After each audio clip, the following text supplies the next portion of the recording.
Welcome back to London Beautiful Live. My name is Kieran. Today we're at Sundance Film Festival at Picturehouse Central in Soho.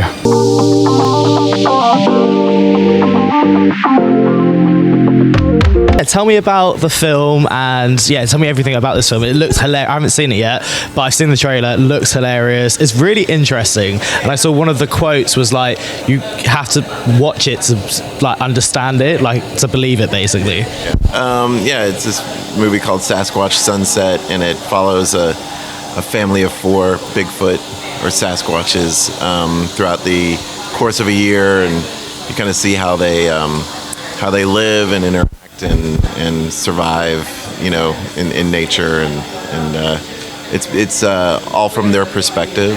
So it's been it's very unique because there's no humans in it. There's no human dialogue, although they communicate to each other, and So. How was costume? Where did you find the costume, or how did you imagine these people to look like, all these, I guess, Bigfoots look like the way you wanted them to come across as? The Bigfoot legend is pretty big in America. It's like it's one of its earliest. America's a young country, but it's one of our only folklore that we have. And so there's a lot of like understanding or at least a knowledge of what the Bigfoot sort of looks like, because there's a lot of videos online and images and stuff.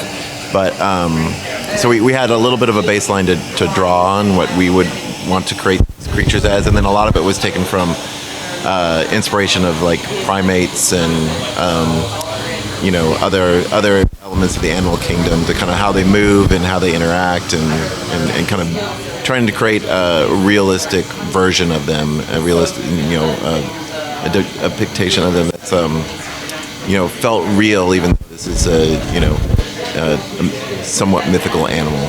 So how did you both come to do this project? Well, we've always loved Bigfoot since we were kids, and had seen the original footage that came out it originally came out in the late 60s, and which is one of the most famous pieces of film.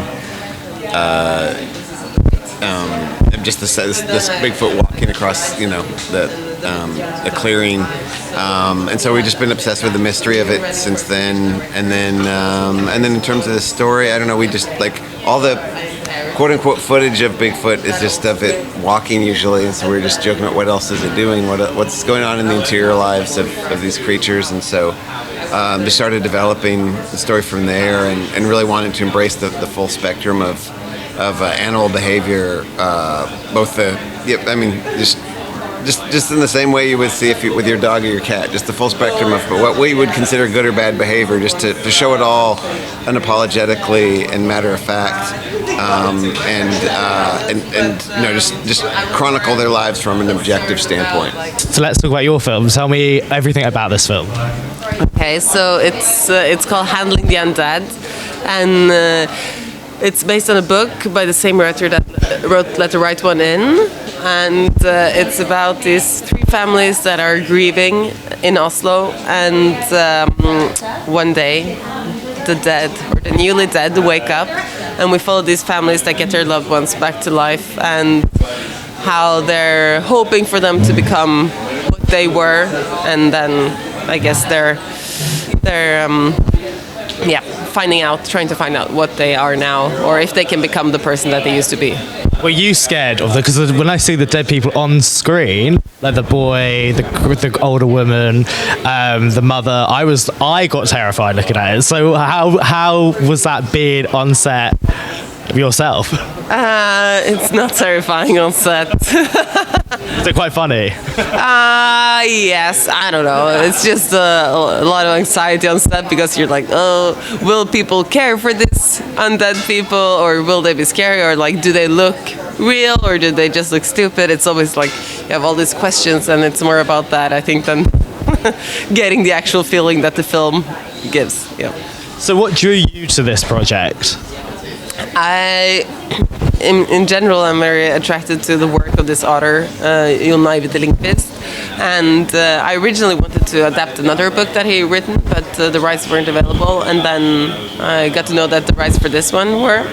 And I read the book, and it's, I think it was the characters and how he like handles this premise in a more like magical, realist way. And he's just like amazing at blending realism with the supernatural, but in a very like humanist way, which I like. And it's just how he blended the uncanniness with the emotions, I think. Yeah. So how was filming? How long did it take to do the filming? We shot for 36 days, which is a long time for an independent film, but I really fought for that time, and I said I'm willing to give up some other things in order to have this time, because it's a film that lives and dies by its performances. It's all about the nuances. It's a very subtle film. There is a lot that is unsaid, and so I wanted to create space for the actors to do that. And well, the actors were really magic, which made the shoot fun. Yeah, it was, I would say, a very cold set because we were on the mountains, but actually very warm people to work with, and it was very comfortable to be in that set. Like, all of them are very nice to each other. And then regarding casting, how did you find the perfect cast, and how did you find the role? Could you relate to your character, or was there things that you're like, I don't know what this character's like, so I need to research into it?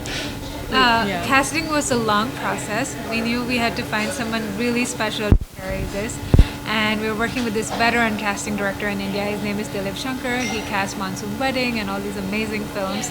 So we were like auditioning actors who had a lot of credits, and also doing an open call, at drama schools and universities. And Preeti came through one of the open calls, and we were immediately blown away by her performance. It seemed like she understood this character so well. And the audition scene was where Mira, for the first time, flirts or has a real conversation with her love interest on the rooftop under the stars. And a lot of people played it very coy, which didn't feel like Mira to me. And Preeti played it with a lot of strength and dignity, where she liked this boy. She's also the head prefect.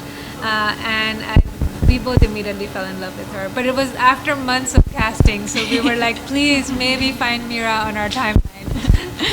I think I knew Mira through and through. Like, I was this girl in school who was the head prefect and top grader. But the only part which I had no idea about was the sex part, and that was something we figured out on set. What are the logistics? What are the physicalities of it? But and also, I think the part where she has a complicated relation with her mother. I think I got the opportunity to work with a brilliant actress, that is Kanika, and we figured that part out about what is it that a teenage girl really wants in this time, and what is it that a mother who is also coming of age really wants. So yeah, there was one part of the character that I really knew, and some parts of her which I did not know, and I discovered with the film.